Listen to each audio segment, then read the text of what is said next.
Good morning students. आज हम पढ़ेंगे क्लास 8 हिस्ट्री का chapter 2 from trade to territory. तो कौन से मॉड्यूल रहेंगे इसमें? Introduction, east India company rule in India and company and administration.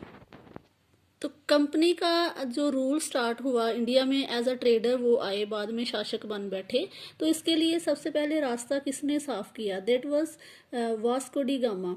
वो एक पुर्तगीज सेलर था जिसने सी रूट डिस्कवर किया था इंडिया का। सबसे पहले इंडिया में आने के लिए रास्ता उसने ढूंढा था। तो इसी तरह से फिर आगे बहुत सारी जो यूरोपियन कंपनीज थी, तो उनका इंडिया में सी रूट के ज़रिए आने का रास्ता उनको मिल गया। तो सबसे पहले हम पढ़ेंगे East India company rule in India. तो Mughals and the trading companies, expansion of territories, friction with nawabs and British nawabs. Mughals and the trading companies. जब East India company as a traders India में आए तो उस समय मुगलों का शासन था इंडिया पर। तो मुगल जो रहे हैं उनमें बाबर से लेके औरंगजेब तक काफ़ी स्ट्रॉन्ग रूलर्स थे, पावरफुल रूलर थे। तो उनको ग्रेट मुगल्स भी कहा जाता था। तो trading companies kept under check by greater Mughals. तो जो व्यापारिक कंपनीज थी उनके ऊपर इन शक्तिशाली शासकों के द्वारा पूरी नज़र रखी जाती थी उनकी गतिविधियों पर। तो मुगल एम्परर जो औरंगजेब था उसने कंपनी के लिए एक फरमान जारी किया था, मतलब उसने कुछ एक अध्यादेश जारी किया, आदेश जारी किए, जिसमें कुछ रूल्स एंड रेगुलेशंस थे जो ईस्ट इंडिया कंपनी को फॉलो करने थे। Expansion of trade. तो बहुत सारी वेस्टर्न कंपनीज थी, ट्रेडिंग कंपनीज, जो इंडिया के साथ व्यापार करना चाहते थे। उसमें फ्रेंच भी आए, डच लोग भी आए। तो सारी कंपनीज जो थी वो इंटरेस्टेड थी कि वो इंडिया से सेम चीज़ें जो जिनकी ज़्यादा वैल्यू थी इंग्लैंड में या यूरोपियन कंट्रीज़ में, तो वो सेम चीज़ें इंडिया से ख़रीदें। फोर्टिफिकेशंस। तो trade carried on with arms. व्यापार जो था वो हथियारों से होने लगा था, क्योंकि बहुत सारी कंपनीज कंपटीशन में थी। तो वो एक दूसरे से उनको खतरा भी था, एक दूसरे को रोकने की भी कोशिश करते थे। तो इसलिए उन्होंने हथियार रखना शुरू कर दिया अपने साथ जब भी वो व्यापार के लिए निकलते। तो फोर्टिफिकेशन भी उन्होंने करनी शुरू की अपनी प्रोटेक्शन के लिए।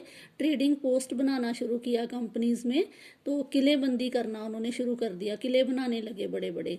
तो इससे क्या हुआ कि लोकल रूलर्स जो थे इंडिया के, उनके बीच और अंग्रेज़ों के बीच झगड़े होने लगे।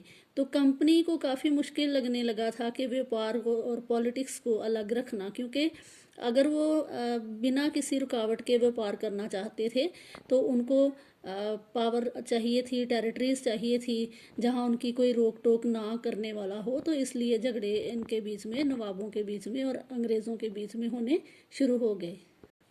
अंग्रेज़ों ने ड्यूटी फ्री ट्रेड की डिमांड की।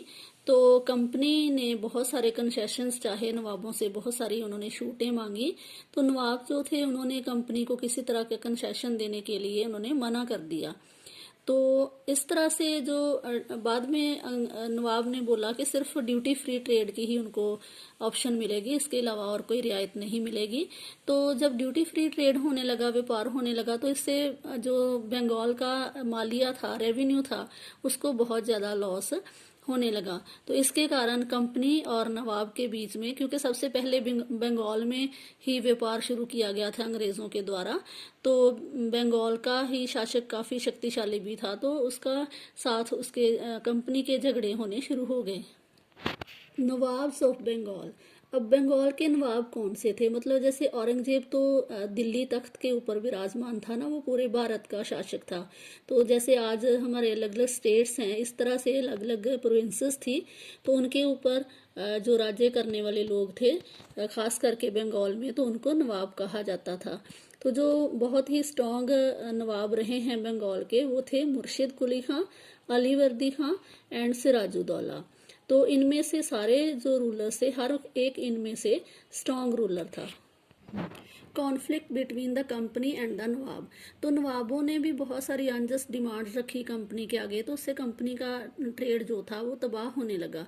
तो उन्होंने चाहा कि जो ड्यूटीज़ लगाई गई हैं, कस्टम ड्यूटीज़, वो हटाई जाएं।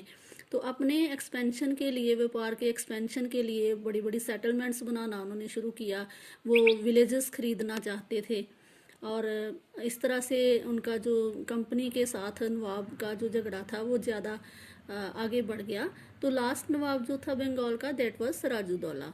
तो कंपनी उसकी पावर से डरती थी, तो वो चाहते थे कि नवाब जो है उनके हाथों में पपेट की तरह, कठपुतली की तरह काम करे। तो puppet would have given them trade concessions, मतलब कि वो उनको जो कंसेशन, जो सहूलतें, जो रियायतें वो चाहते हैं, नवाब उनकी बातें माने। तो इस तरह से सिराजुद्दौला और अंग्रेज़ों के बीच झगड़ा इतना ज़्यादा बढ़ गया कि लड़ाई की नौबत आ गई, और फिर इन दोनों के बीच में पलासी की लड़ाई हुई। वो हम नेक्स्ट वीडियो में पढ़ेंगे।